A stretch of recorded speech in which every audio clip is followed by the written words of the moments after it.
Good morning, good evening, good afternoon, जहाँ जहाँ से लोग मुझे सुन रहे हैं। My name is Neeta Gul, I am the energy reader and psychic medium. Welcome to my channel.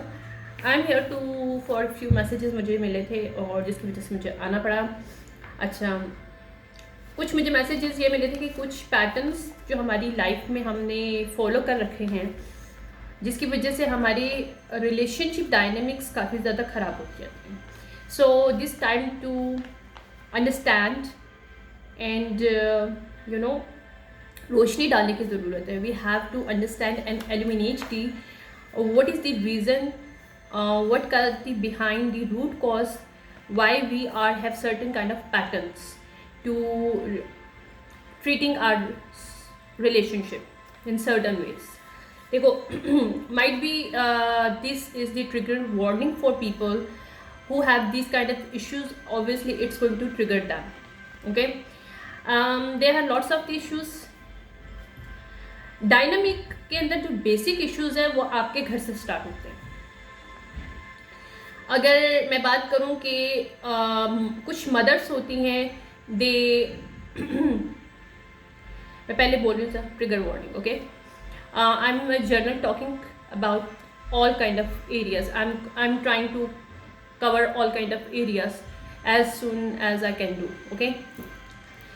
बहुत सी मदर्स होती हैं जो अपने बेटों को ट्रीट करती हैं like a husband, like not a physically but emotionally. ये क्यों होता है? यानी कि इसमें कुछ चीज़ें ऐसी होती हैं कि वो फोर्स करती हैं उनके बच्चों को, मेल्स को स्पेसिफिकली, क्योंकि यहाँ पे सन है, मदर और सन का रिश्ता ऑब्वियसली कंट्रास्ट होता है, right. Feminine masculinity different way. But जब आपके साइकोलॉजिकल इश्यूज ऐसे होते हैं, specifically this is one of the mothers issue, but is not a mommy issue, it's issues in your mother. तो सम हाउ सम वे कि mother's में issues होता है कि वो अपने बच्चों को एज अ हस्बैंड ट्रीट कर रही है, बेटों को। उसके पीछे रीज़न क्या होता है? साइकोलॉजिकल ट्रॉमा होता है। यानी कि एक जो कि देखो, एक साइकोलॉजिकल ट्रॉमा होता है ना हमारे अंदर जो स्केर्सिटी होती है या फिर हमारे अंदर जो कमी होती है, हम उसी को मैनिफेस्ट कर रहे होते हैं, क्योंकि हम उसी से भाग रहे होते हैं लेकिन उसी को फील कर रहे होते हैं।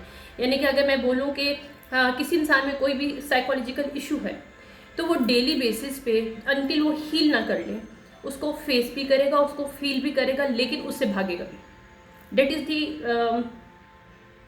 एक ये साइकिल चलता है हमारे सबकॉन्शियस माइंड में, वही हमारे कॉन्शियस माइंड में चलता है। और जब कॉन्शियस माइंड कनेक्टेड होते हैं ऑब्वियसली, तो वो मैनिफेस्ट हो जाती हैं चीज़ें। तो आपके कॉन्शियस माइंड में जो चीज़ें चलती हैं वो सबकॉन्शियस माइंड में जाती हैं और फिर वो मैनिफेस्ट होना स्टार्ट हो जाती है। तो आपके मैनिफेस्टेशन आप क्या करना शुरू कर देते हो? Attachment with your sons, with your जो आपके बेटे होते हैं उनके साथ एज अ स्पासिफिकेशन कहते हैं। ये एक बीमारी होती है। उसमें क्या होता है कि आप फोर्स कर रहे होते हो अपनी इमोशनल फुलफिलमेंट के लिए अपने बच्चों को। समटाइम कुछ पार्टनर्स को अगर कोई पसंद करता है, लाइक कोई लड़का अपनी मतलब किसी को पसंद करता है, तो उसकी मदर को इश्यू होगा। और ये नहीं कि उसको स्पेसिफिकली किसी फीमेल से इश्यू होगा जिसको चूज़ किया, नहीं, उसको हर उस फीमेल से इश्यूज होगा जिसको उसका बेटा या उसके जो सन है उसे चूज़ कर। डेट इज़ दी ये अर्ली ट्रॉमा एक चाइल्ड ट्रॉमा जिससे वो मदर ऑलरेडी जो है ना उसने फेस किया होता है। अबैंडनमेंट इशू होता है, यानी कि हो सकता है वो मदर जब यंग हो तो उसकी लाइफ में अबैंडनमेंट का इश्यूज हो, यानी कि उसके लाइफ में कोई उसको केयर करने वाला, टेक केयर करने वाला, इमोशनली नर्चर करने वाला ना मौजूद हो। माइट भी उसके पेरेंट्स ने उसको वो चीज़ें नहीं दी, जिसकी वजह से वो चीज़ें अपने हस्बैंड में ढूंढ रही थी। लेकिन जब हस्बैंड से नहीं मिला तो शी इज़ लुकिंग इनटू सन, क्योंकि हस्बैंड कभी कभी आपको अबैंडन कर देते हैं। आप ऑलरेडी आपके अगर पास्ट में कुछ ऐसे ट्रॉमास होते हैं जिसको, देखो, हस्बैंड वाइफ को एक दूसरे को हील भी करना चाहिए, इट्स रियली इम्पोर्टेंट।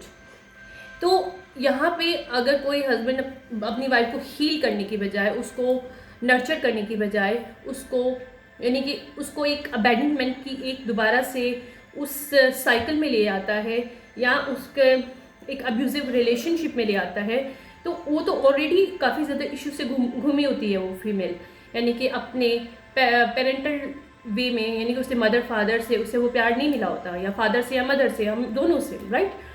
तो वो नर्चर जो आपका इनसाइड एक इनसाइड हमारी एक इनर चाइल्ड होता है जो कि अननर्चर्ड होता है, या तो वो सब कुछ तोड़ने के लिए तैयार हो जाता है, राइट, यानी कि बगावत करने भी आ जाता है, या फिर वो इमोशनल अटैचमेंट्स के लिए ढूंढता है कोई इंसान।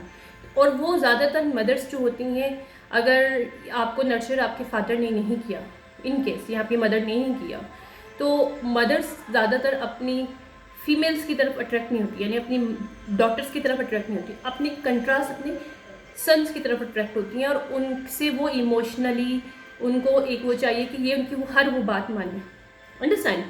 तो इसमें क्या होता है कि इसमें हेल्दी बाउंड्रीज ख़त्म हो जाती हैं, यानी कि वो फीमेल जो मदर्स, ऐसी मदर्स होती हैं अपने बेटों के हर मामला में बोलती हैं, इवन मैरिड से लेके, अगर मैरिड नहीं है तो कोई वैसे पार्टनरशिप है, किसी की एंगेजमेंट है, गर्लफ्रेंड है, या उसके किसी भी किस्म में स्पेसिफिकली जो यहाँ पे इमोशनल अटैचमेंट है, वो फीमेल अपने बच्चों को या अपने बेटे को, बेटों को नहीं चाहती कि वो शेयर हो। That is the biggest reason कि वो एक ममस बॉय बन जाते हैं, जिसकी वजह से इनको, एक तो इन लड़कों के अंदर आपका वो अपने पार्टनर के ऊपर ट्रस्ट नहीं कर सकते, क्योंकि उनकी मदर उनको इस काबिल इतना स्पेस नहीं देती कि वो एक ट्रस्ट का लेवल क्रिएट कर सके, सही है।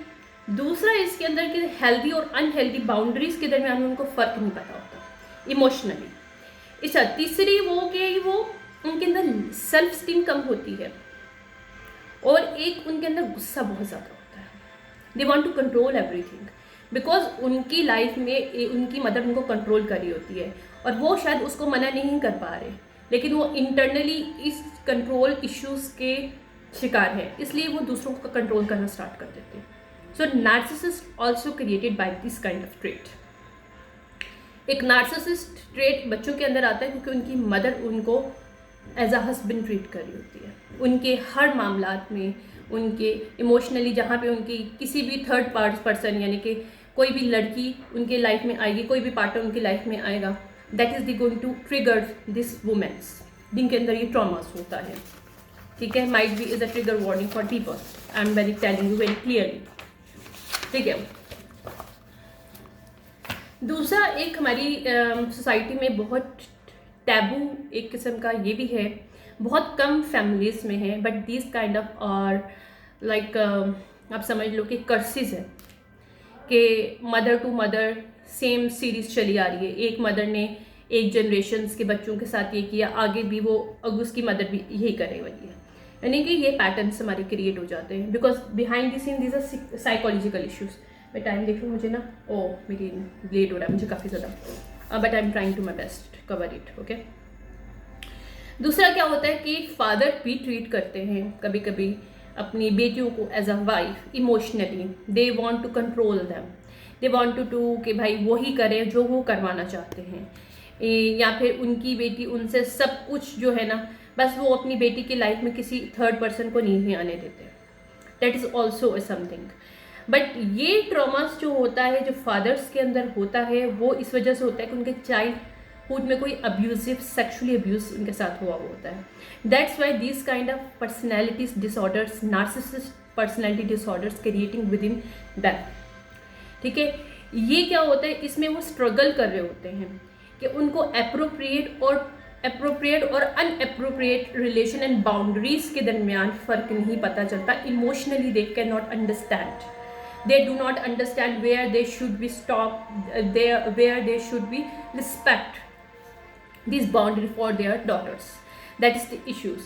इसकी वजह से उनकी जो बेटियां होती हैं या लड़कियां होती हैं, उन लड़कियों की लाइफ में रिलेशनशिप इश्यूज आते हैं, उनके पार्टनर्स उनकी लाइफ में ज़्यादा दिन रह नहीं सकते हैं, इमोशनल ट्रॉमास में रहती हैं क्योंकि उनके इमोशन नर्चर नहीं होते, क्योंकि ये जो फादर्स होते हैं जो इन चीज़ों से गुजरते हैं और वो अपनी बेटियों को as a wife emotionally treat करते हैं, तो इट्स मीन दैट कि they are trying to control them, they trying to, यानी कि उनके अंदर खुद अननर्चर्ड एक चीज़ होती है, यानी कि उनके अंदर लैक ऑफ एम्पैथी क्रिएट हो जाती है because of this sexual trauma from their childhood, right.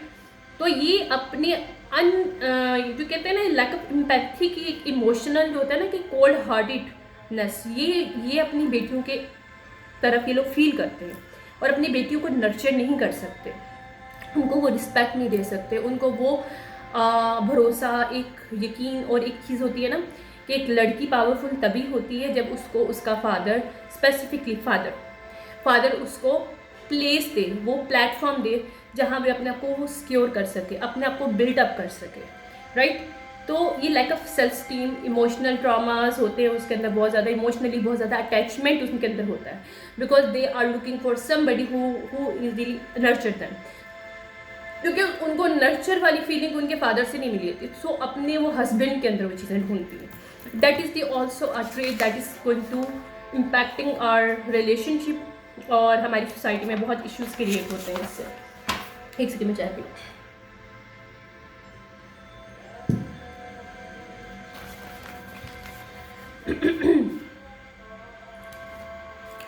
तीसरा हमारे पास ट्रेड होता है कि हस्बैंड क्यों एक्सपेक्ट करते हैं कि जो वाइफ्स हैं वो उनको टेक केयर करें, love they as their mothers. यानी कि वो अगर कोई लड़की देखते हैं या किसी पार्टनर को अपने लाइफ में लेके आते हैं किसी भी वे में, वो लड़के जो होते हैं वो चाहते हैं कि वो इनको खाना भी परोसे, इनके लिए सब कुछ करे। Fine, you can do in love, but इनका जो एक्सपेक्टेशन होता है वो मदर की लेवल का होता है। वो चाहते हैं कि जैसे मदर अनकंडीशनली प्यार करती है ना अपने बच्चों को, इस तरह इनकी पार्टनर करे। That is also psychological issues that many people are facing right now. और मैं अब ये बोल रही हूँ, might be a trigger warning for each and everyone. I know one thing, this going to trigger stuff. देखो मैंने एक चीज़ देखी है, मुझे भी ट्रिगर किया था, बहुत सी चीज़ें ट्रिगर करती हैं रिगार्डिंग माई सन। जब कोई मुझे मेरे बेटे के बारे में कोई ऐसी बात बोलता है कि ये इतनी जल्दी बोल नहीं सका, right, it's going to trigger me, right. But I face one thing, मैं अगर ट्रिगर होंगी तो मैं उसको ट्रीट नहीं कर पाऊंगी। अल्हम्दुलिल्लाह now he is very fine, he can speak, he can understand, he can show me what he wanted to, but मैंने अपने ट्रिगर को हील करा कि मुझे ट्रिगर नहीं होना। अगर मैं ट्रिगर हो गई तो मेरे बेटे को कौन देखेगा। इसी तरह अगर आप लोग ट्रिगर हो रहे हो तो थिंक वंस अ टाइम, अगर आप इन ट्रिगर्स से ट्रिगर होने की वजह से हील करना शुरू कर दो कि वाकई में ये चीज़ें मेरे से मैच करती हैं सम हाउ सम वे, या किसी और से मैच करती है जिनसे मैं रिलेशनशिप में हूँ, why not to understand to start the healing for this, to make your relationship more powerful, more strong, more improve it, the boundaries, the patterns, understand. Then that's why I am here, because मुझे guide किया गया, मैं खुद से नहीं आती हूँ। I was getting this messages और मुझे ऑलरेडी बहुत लेट हो रहा है, मेरी क्लास है, बट मैंने कहा नहीं मैं कम कंप्लीट करके जाऊँगी। ओके तो क्या होता है कि ये जो चाइल्ड होते हैं ना, मतलब ये होता है कि ये एल्डर किड्स के तौर पे, यानी कि वाइफ्स या पार्टनर्स ना उनको गोद ले रही होती है, actually girlfriends, be frankly speaking. तो ये इश्यूज़ क्यों होते हैं? ये इश्यूज़ इसलिए होते हैं कि वो इमोशनली क्लिंगिंग होती है, उनके अंदर एक एनर्जी इमोशनली ना क्लिंगिंग होती है, अनअवेलेबिलिटी होती है, यानी कि उनकी मदर ने उनको नर्चर नहीं किया होता, या उनके साथ कुछ ऐसा मिसहैप हुआ होता है जहाँ पे वो एक्सपेक्ट कर रहे होते हैं कि उनकी मदर उनको सेव करेगी, उन्होंने सेव नहीं किया होता। कुछ ना कुछ इस टाइप के जो लोग होते हैं, इस टाइप की जो ट्रेड्स लड़कों में, क्योंकि मेल्स की बात हो रही है, तो उनमें होती है, तो वो इस वजह से होती है कि उनकी लाइफ में कुछ ऐसा मिसहैप, कुछ ना कुछ बचपन में चाइल्डहुड ट्रॉमा ऐसा गुजरा होता है जहाँ पे उनको अशद कभी मदर की ज़रूरत हुई होगी और मदर आसपास नहीं होगी। हम लोग क्या होते हैं, हम तो उस वक्त हमें लगता है हमने हील कर लिया, लेकिन वो चीज़ें हीलिंग नहीं होती हैं, वो हमारे ट्रॉमास बन के हमारे साथ रहते हैं जब तक हम उसको अंडरस्टैंड नहीं करते, समझते नहीं, लेकिन हम उससे भागते हैं, हमें ट्रिगर्ड करते हैं, लेकिन उन ट्रिगर्स को हम लोग फील नहीं करना चाहते, तो हम लोग डिफरेंट वे में एक्ट करते हैं। That is the reason. तो ये लोग क्या होते हैं, इनका प्रॉब्लम क्या होता है, ये लोग एंगर इश्यूज इनके अंदर बहुत ज़्यादा होता है। This people have very anger issues, they do not understand how to ground themselves. Groundness उनके अंदर होती ही नहीं है इन लोगों में, और इन लोगों में ये होता है कि इनकी जो वाइफ है उनके साथ ये वनरेबल नहीं हो सकते, क्यों नहीं हो सकते? उनको लगता है कि वनरेबिलिटी जो है ना, अपनी मदर के साथ उस लेवल पे कभी गए ही नहीं है, तो उनको लगता है कि vulnerability emotionally they can not do this, but they ask from their partner to give them all emotionally attachment, emotionally के प्यार, केयर, ख्याल रखना, सब कुछ from their partner, they are expecting that, right?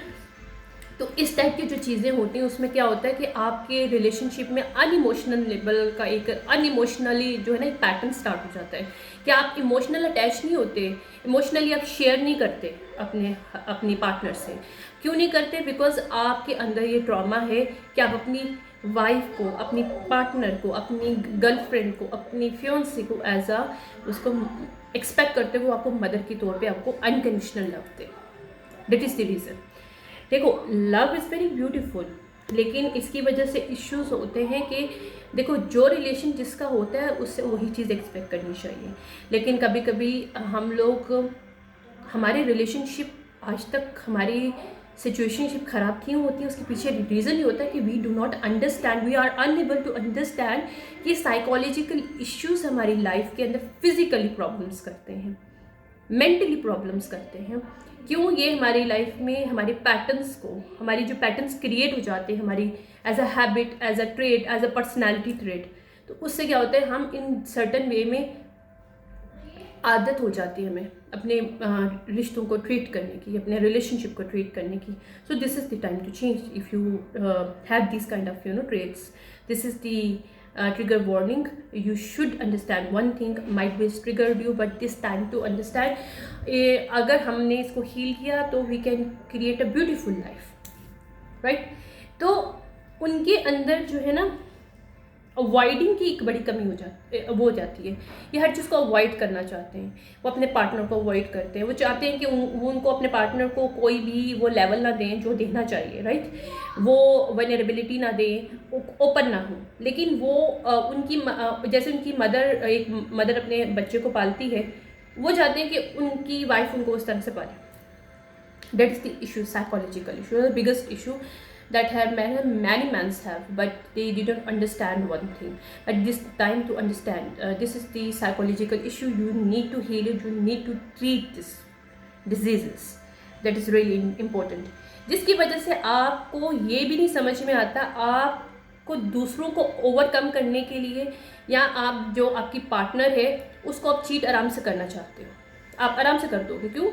आप उसको ओवरकम करोगे तो आपके अंदर की जो अननर्चर मदरिंग एक वो इमोशन रह गया है ना, तो आप वो बदला अपनी वाइफ से ले रहे होते एक्चुअली, इन दिस सेंस में कि यानी कि आप चीट कर रहे होते हो क्योंकि आपको लगता है कि आप गेट ओवर कर रहे हो उस फीमेल को जो आपको नर्चर कर रही है, जिसको आप एज अ मदर फील कर रहे हो। इन दिस सेंस, ये जो आप एक्सपेक्ट कर रहे हो कि आपको अनकंडीशनल लव मिलेगा, लेकिन आप उसके अंदर ना वनरेबल हो, ना उसको उसके हकूक दो, बट उससे चीट करो। That is also one of the thing जिसमें आप क्लिंगिंग होते हो। आपको अटैच रहना उसके साथ पसंद होता है क्योंकि आपको अच्छा लगता है वो आपके लिए खाने बनाए, आपको अच्छा लगता है वो आपके लिए कपड़े तैयार करे, आपको अच्छा लगता है वो आपके घर को साफ करे, आपको अच्छा लगता है कि आपके लिए वो मतलब लीन करे आपके सामने जो आपको हो, क्योंकि ये चीज़ आपके अंदर अननर्चर होती है कि आपकी मदर ने आपके लिए वो चीज़ नहीं की। Now you want to this motherly nature to control by your hand,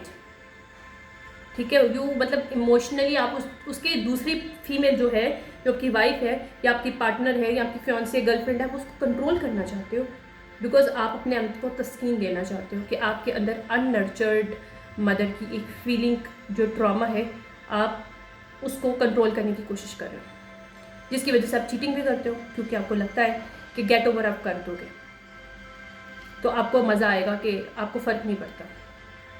that is the main issues है। अच्छा, इसमें नाउ थोड़ा सा हम बात करते हैं कि what is the mommies issue, what is the daddies issue. Okay, लोगों को पता होता है कि मॉमीज इशू में है, मॉमीज इशू कभी मैंने काफ़ी लिखा था, या ये सारी चीज़ें जो मैंने पहले एक चीज़ को कंप्लीट करूँ, जो एल्डर बेबी वाला जो एक कंडीशन होता है जिसमें आप एक्सपेक्ट करते हो कि आपकी पार्टनर आपको सब कुछ दे, लेकिन वो नहीं, ठीक है? उसमें सबसे बड़ी बात ये होती है कि आप इमोशनली ना, रिगार्डिंग इमोशनली उसको अंडरस्टैंड नहीं कर सकते। अब आपके अंदर एक हॉलो होता है, एक अकेलापना होता है जिसको आप पूरा करना चाहते हो, लेकिन आप एज अ पार्टनर उसको लेके नहीं पूरा कर रहे, आप एज अ मदर, और इसलिए आप उसको कंट्रोल करना चाहते हो क्योंकि आप अपनी मदर को उसको कंट्रोल नहीं कर पाए, लेकिन वो अंदर अनहील्ड इमोशंस को आप कंट्रोल करना चाहते हो through your partner. That is the main issue. Wow, that is very triggering सच में। बहुत से लोगों में चीज़ें हैं। ओके, डैडीज इश्यूज क्या होते हैं? जिनके डैडीज इशू होते हैं वो जो फीमेल्स होती हैं इमोशनली अननर्चर होती हैं, उनको कंट्रोलिंग बहुत करना आता है। उनको लगता है कि वो लोगों को कंट्रोल कर सकती हैं। उनके अंदर अपनी एज के लड़कों की बजाय उनको अट्रैक्ट होती हैं जो कि बड़ी एज के मेल्स होते हैं, उनमें उनको अट्रैक्शन होती है। और ऐसी जो फीमेल्स होती हैं ये अपनी मदर से जेलस होती है, वो अपने फादर की पूरी अट्रैक्शन चाहती हैं, अटेंशन चाहती हैं, तो उनको नहीं मिलती। फिर वो यही सेम ट्रेट वो अपने हस्बैंड पे अप्लाई करती हैं। That is the issues actually. इसलिए वो क्लिंगिंग होती है, हर वक्त मालूम करती हैं कि उनका हस्बैंड कहाँ जा रहा है, क्या नहीं कर रहा, कब क्या कर रहा है, क्या नहीं कर रहा, यानी ऑल दी टाइम 24/7। देखो थोड़ा सा मालूम होना सही होता है, पार्टनर क्या कर रहा है समझ में आता है, लेकिन आई एम नॉट बिलीव कि आप 24/7 किसी के ऊपर रखो नज़र। नो, इट्स मीन कि आप इससे बेहतर आप अकेले रहो, राइट? अगर आपको कोई पार्टनर हो तो 24/7 आपको नज़र रख के बैठा हुआ है, तो I think it's very important to understand one thing, you are in bad relationship, it's not for you. Because हम लोग पे हर वक्त कोई नज़र रखे, हम सफोकेट हो जाते हैं, एनर्जेटिकली ड्रेन्ड हो जाते हैं। अच्छा, अगर यही डैडी इश्यूज बेटों में भी होता है कभी कभी कुछ केसेस में, तो वहाँ पे क्या होता है कि वो अपनी मदर की तरफ अट्रैक्ट होते हैं, मदर के अटेंशंस के लिए वो अपने फादर के लेवल पे आके उनसे वो कंपटीशन में आ जाते हैं। और बेटियां कंपटीशन में मदर से आती हैं क्योंकि फादर की अटेंशन चाहती हैं। लेकिन ये सारी चीज़ें होती क्यों है? निग्लेक्शन की वजह से। निग्लेक्ट जब आप करते हो, निग्लेक्ट की एक एनर्जी होती है, ये एक ट्रॉमा होता है जिसमें आप क्रिटिसाइज कर रहे हो, ब्लेम कर रहे होते हो अपने बच्चों को किसी भी वे में। अगर फादर एक है तो वो बहुत ज़्यादा ब्लेम करता है अपने बच्चों को या क्रिटिसाइज करता है हर बात पे, तो ये इश्यूज क्रिएट हो जाएंगे उसके। फिर आगे वो चीज़ें जो हैं आपके, ना तो आपके उस पैटर्न में आएंगे, बल्कि आपके जो आगे के जो पार्टनर जो भी होगा उसको भी डील करना पड़ेगा इन सब चीज़ों से। इसमें सबसे ज़्यादा साइंस ये होते हैं कि आप अच्छे रिलेशनशिप निभा नहीं सकते हो, आप ओल्डर मैन के अंदर डेटिंग करते हो या ओल्डर वुमेन्स के अंदर डेटिंग करते हो। You choose the older womens and mens for this. Anxiety आपके रिलेशनशिप में बहुत ज़्यादा होती है, you already feel the anxiety, यानी कि आपको अनट्रस्टवर्दी एक फीलिंग रहती है हर वक्त रिगार्डिंग योर पार्टनर, एक फियर रहता है अबैंडनमेंट का, ठीक है? तो ये सारी चीज़ें जिसकी वजह से आप पीपल प्लीजिंग में भी आ जाते हो, that is the also reason. This is the daddies issues. मेरे मम्मीज इश्यू को भी कुछ यहाँ पे लिखे थे, वेट करिएगा।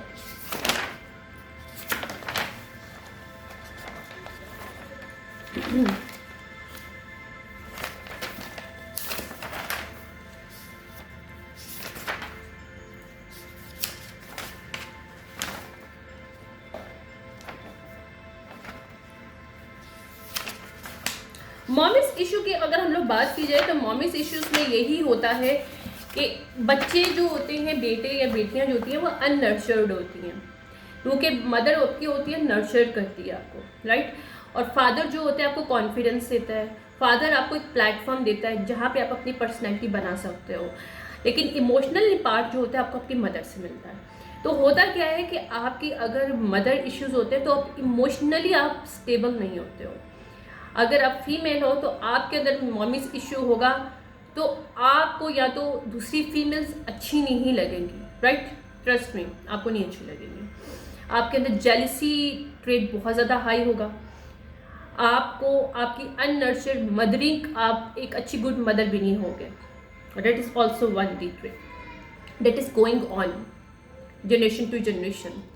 तो आपकी अगर मदर अच्छी नहीं थी, आपके लिए केयरिंग नहीं थी, तो आप भी ऐसे ही बनोगे। तो ये चीज़ें जब तक आप हील नहीं करोगे, यस ज़रूरी नहीं है आप हील करोगे तो फिर ऑब्वियसली चीज़ें चेंज होती हैं। इसी तरह अगर बेटों की बात करें तो उनके अंदर मॉमीज इशू क्या होते हैं कि वो अननर्चर होते हैं और वो फिर एक्सपेक्टेशन ज़्यादा करना शुरू कर देते हैं अपनी वाइफ को एज अ कि उनको मदर की तरफ से प्यार मिले सारा कुछ। That is the biggest example of mommies issues. तो ये सारी चीज़ें फादर्स इशू और मॉमीज इश्यूज़ की वजह जो रीज़न है वो पीछे यही होती है कि आपके अबैंडनमेंट की इश्यूज़ होते हैं, आपके रिजेक्शंस के होते हैं, आपके निगलेक्शन के होते हैं, आप निगलेक्ट किए जाते हो, आपको ब्लेम किया जाता है, आपको क्रिटिसाइज़ किया जाता है, क्योंकि ये वही चीज़ें हैं जिससे हमारी पर्सनैलिटी बनती भी और ख़राब भी होती है। जब हम ये नेगेटिव चीज़ें हम पे आती हैं, हम लोग एप्रिसिएशन नहीं मिलती, और यही चीज़ें आपके अगर आपके पार्टनर भी आगे से आपके साथ यही करते हैं तो फिर ये पैटर्न्स जो हैं आपके जनरेशन बाय जनरेशन चलते हैं। तो this become a curses for you. So this is time to understand what kind of the patterns going on in your life, in your family, in your generation. You should understand where you should cut it down, how to cut it down, understand what kind of the trade you have and why you have it. कुछ मैंने बता दिए हैं, कुछ आपको खुद भी search कर सकते हो, ठीक है। कुछ आप किसी साइकोलॉजिकल किसी पर्सन के पास, I am not the medical psychological person, I am not professional psychiatrist, but I am interesting in this topics. तो मैं स्टार्टिंग से ही मेरे पास कुछ इसकी नॉलेज होती है, कुछ मुझे डाउनलोड्स मिलते हैं और कुछ मैं सर्च भी करती हूँ, ठीक है। लेकिन 80 to 95% now people breaking up with their relationship, ये जो मम्मीज और डैडीज इश्यूज़ की वजह से ड्रग्स ले रहे हैं लोग, बच्चे बच्चियाँ, क्योंकि वो हील कर नहीं सकते, उनको समझ नहीं आता हील करने के लिए वो किसके पास जाएं। ये बात करते हुए भी उनको समझ नहीं आता, क्योंकि सम काइंड ऑफ टैबू, हम we label this thing taboo, right. So जबकि ये टैबूज नहीं है। मैं एक बात बता दूं, जैसे मैंने एक पहले रिकॉर्डिंग की थी उसमें मैंने बोला था कि हमारे पास बहुत पावरफुल नॉलेज है कल्ट की, राइट, और लेकिन हमें एज अ 33 में से उन सब चीज़ों को ना मालूम करना हो, हम वहाँ तक उस पावर को ले ना सकें, तो आम जो जनरेशन है, आम जो लोग हैं, उनके लिए एज अ टैबू के तौर पे उसको एक ब्लैक लिस्टेड कर दिया गया है। इसी तरह इन चीज़ों को भी ब्लैक लिस्टेड टैबू किया गया है ताकि हम हील ना हो सके। आप खुद सोचो, अगर आपको पता चल जाए कि आपके अंदर रियल मैजिक कैसे क्रिएट हो सकता है, तो ये हर इंसान अपनी ब्लड लाइन से रिलेटेड अपने क्रिएट करे मैजिक को, तो ये दुनिया चेंज नहीं हो जाए, ये दुनिया का वो लेवल ही ना रहे। That is the reason people do not want this. जो बिगेस्ट लोग हैं यहाँ पे, जो पावरफुल लोग हैं, जो 33 मेसन और दिस काइंड ऑफ जो सोसाइटी के सीक्रेट लोग हैं, सीक्रेट सोसाइटीज़ के, वो नहीं चाहते कि आम लोग पावरफुल हो, इसलिए वो इसको as a taboo, as a black list कहते हैं कि ये चीज़ आप लोगों के लिए नहीं है, कैटेगराइज कर दी गई है, जबकि ये कहीं किसी किताब में नहीं लिखा है this a categorize. Even this psychological this issues is not a categorize in certain way, but people do it because they do not want to heal it, they do not want to see it, they do not want to understand and discuss even though. अगर आपको बोला जाए कि आप किसी consultant के पास जा रहे हो और उनको बता रहे हो कि भाई आपके साथ यही हुआ, आप एक ट्रीटमेंट सेशन ले रहे हो, तो हर कोई पागल तो नहीं है ना भाई। साइकोलॉजिकल इश्यूज हमारे साथ ज़रूरी नहीं है मेंटल केसेस होते हैं, बट या somehow someway it's going to become a worse if you do not understand how to heal. जैसे आप कंट्रोलिंग मैकेनिज्म में आके आप बहुत बड़े एक तरह का एक क्रिमिनल वे में आप आ सकते हो, लेकिन ये कंट्रोलिंग इश्यूज आपके घर से स्टार्ट हुए, आपकी जनरेशनल पैटर्न्स हो सकते हैं, राइट।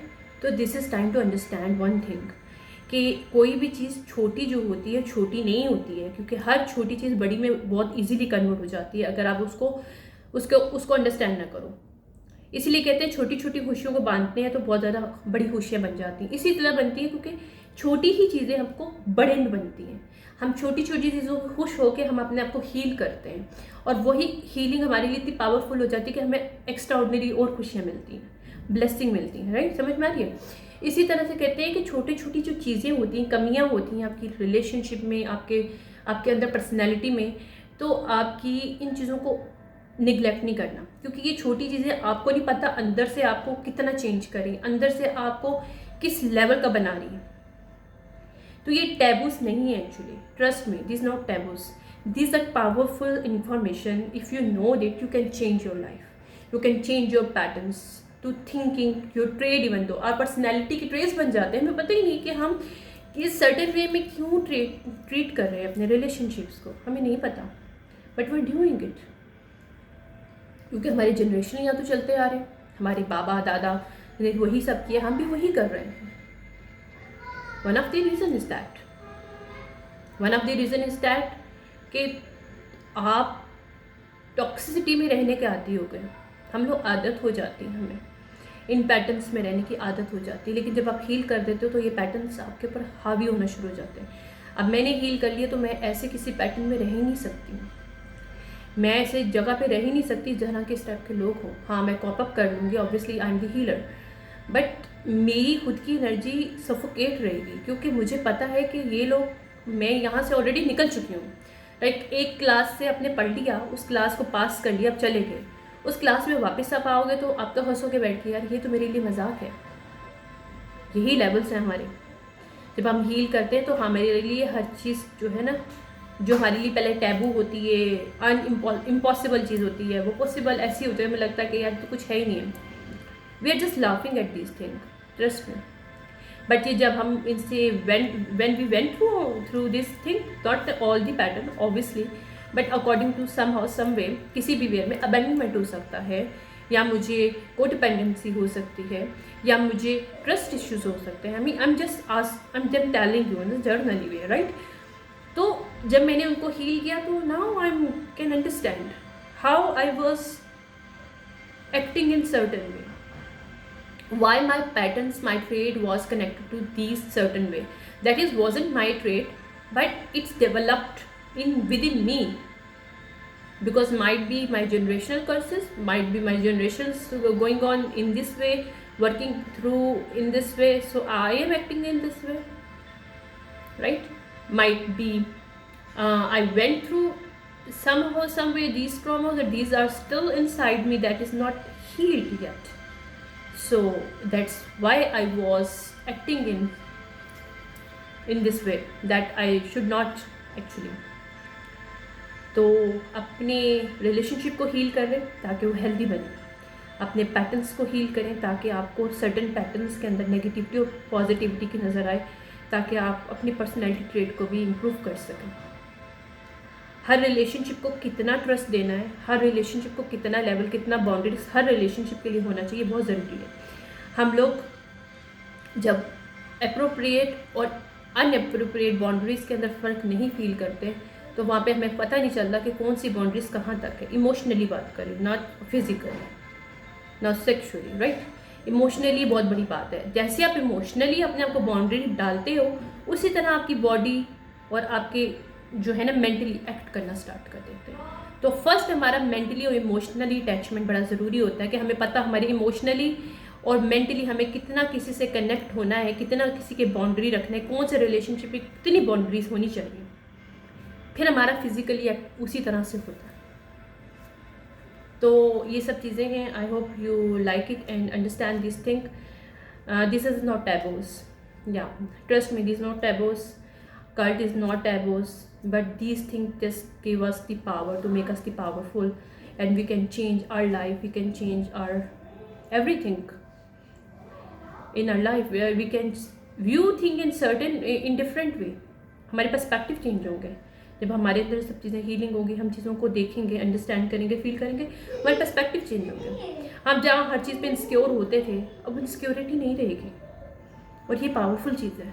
एक इंसान बोले कि मैं इनसिक्योर ही नहीं हूँ, तो इससे बढ़ के और पावर क्या? Nobody can this person make insecure, right?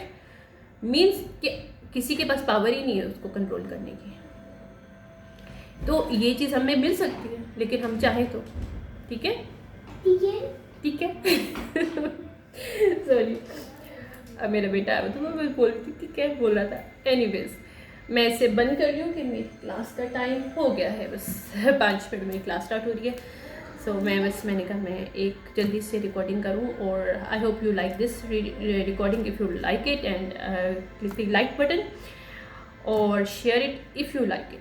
Okay, if you have further information regarding this, then you can share with me, and you can Understand one thing, you are on right path. That is not a shameful thing. That is not thing where we should be feel shame. No, we should not. It's our patterns, it's within us. देखो, हमारी गलती नहीं होती, हम किसी जगह से गुजरे, हम हमारे साथ कुछ भी मिसबिहेव हो, हमारे साथ किसी की किस्म की कुछ हो, this is not our mistakes. No, it's not even divine mistakes. No, कभी कभी हमारी ज़िंदगी के अंदर कुछ ऐसी चॉइसेस हम बना देते हैं, और हम जब बच्चे होते तो हमें चॉइसेस का इतना पता नहीं होता, और कभी कभी हमारे पेरेंट्स कुछ मिस्टेक्स हो जाती हैं, वो चूज़ हमारे लिए गलत कर लेते हैं. कभी कभी वो सर्टेन वे में हमारे आसपास ऐसे लोगों के लिए चूज़ कर देते हैं जो हमारे लिए प्रोटेक्टेड नहीं होते हैं, फॉर एग्जांपल, राइट. तो ये आपकी गलती नहीं है, किसी की गलती नहीं होती. किसी का साथ कोई ट्रॉमा है या कोई पर्सन अनहील्ड है अभी, लेकिन गलती ये होती है कि आप चीज़ों को इग्नोर करो. आप जितना इग्नोर करोगे वो इतनी पावरफुल होगी चीज़, जितनी पावरफुल होगी वो आपको कंट्रोल करेगी. आप उसको कंट्रोल नहीं करोगे, वो आपको कंट्रोल करेगी. तो इस पैटर्न से ना तो आपकी पर्सनल ज़िंदगी ख़राब होगी, प्रोफेशनली भी आपके अंदर स्ट्रेस रहेगा, आपके अंदर ग्राउंडिंग की एनर्जी नहीं होगी, तो आप तो अच्छा आउट ऑफ द बॉक्स सोच ही नहीं सकोगे. ग्राउंडिंग एनर्जी होती है, you can heal your self in this way, you can feel the peace. अगर आपको पीस की एनर्जी ही नहीं पता तो आप हील कैसे करोगे? तो आप चीज़ों को फील ही नहीं कर पाओगे. आपके अंदर इमोशनल कौतान की कोई चीज़ ही नहीं होगी. इमोशनल के लिए, इमोशंस को फील करने के लिए फीलिंग लेवल होना ज़रूरी है, ग्राउंडेड होना ज़रूरी है. आप ग्राउंडेड होते हो, आप खुद को फील कर सकते हो. अब भागते हो, खुद को ना फील करो, इसलिए तो डर लगता है अकेले बैठने से. चले, मेरा बेटा भी रो पड़ा है, मैं जा रही हूँ, देखो उसको. Thank you so much, bye.